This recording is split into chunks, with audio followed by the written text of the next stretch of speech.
Good afternoon.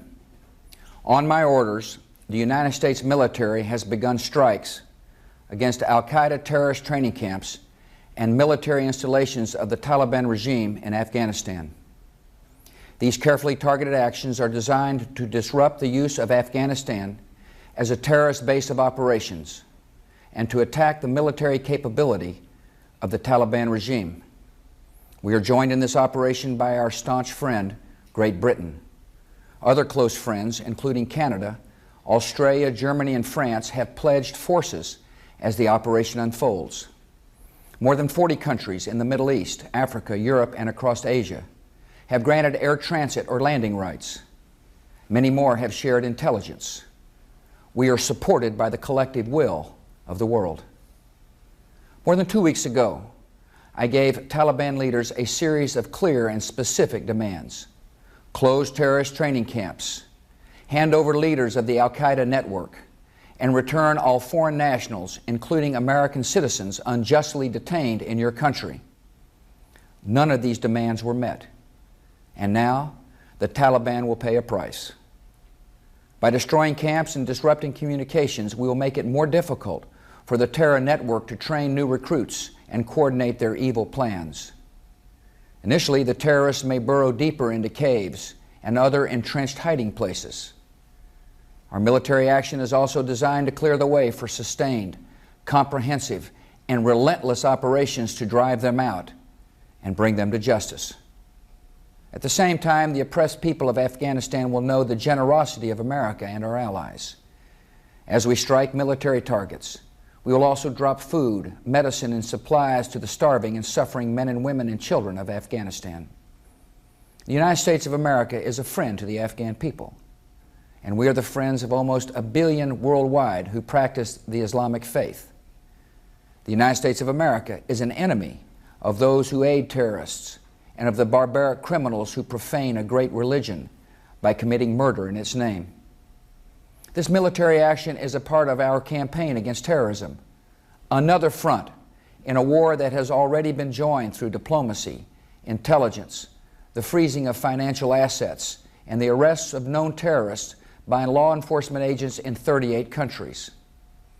Given the nature and reach of our enemies, we will win this conflict by the patient accumulation of successes, by meeting a series of challenges with determination and will and purpose.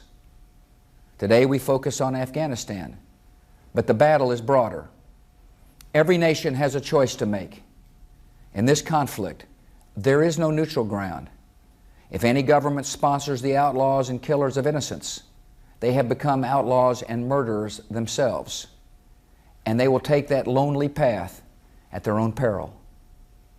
I'm speaking to you today from the treaty room of the White House, a place where American presidents have worked for peace. We're a peaceful nation.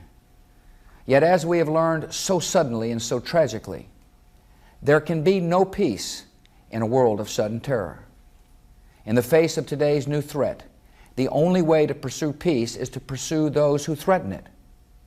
We did not ask for this mission, but we will fulfill it. The name of today's military operation is Enduring Freedom. We defend not only our precious freedoms, but also the freedom of people everywhere to live and raise their children free from fear.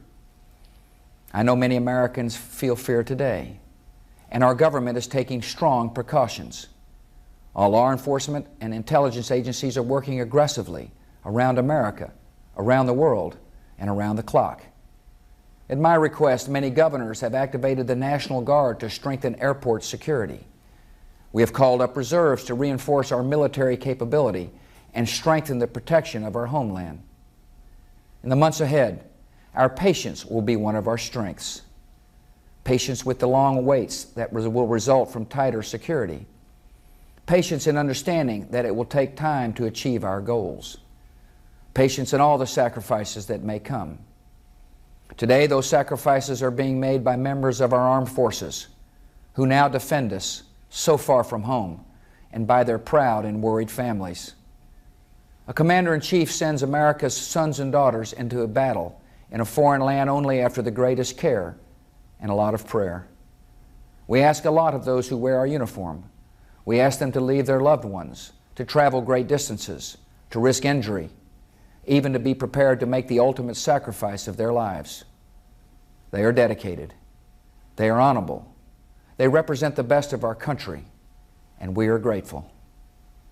To all the men and women in our military, every sailor, every soldier, every airman, every Coast Guardsman, every Marine, I say this: your mission is defined, your objectives are clear, your goal is just. You have my full confidence, and you will have every tool you need to carry out your duty. I recently received a touching letter that says a lot about the state of America in these difficult times. A letter from a fourth-grade girl with a father in the military. As much as I don't want my dad to fight, she wrote, I'm willing to give him to you. This is a precious gift, the greatest she could give. This young girl knows what America is all about. Since September 11, an entire generation of young Americans has gained new understanding of the value of freedom and its cost in duty and in sacrifice. The battle is now joined on many fronts. We will not waver, we will not tire, we will not falter, and we will not fail. Peace and freedom will prevail. Thank you. May God continue to bless America.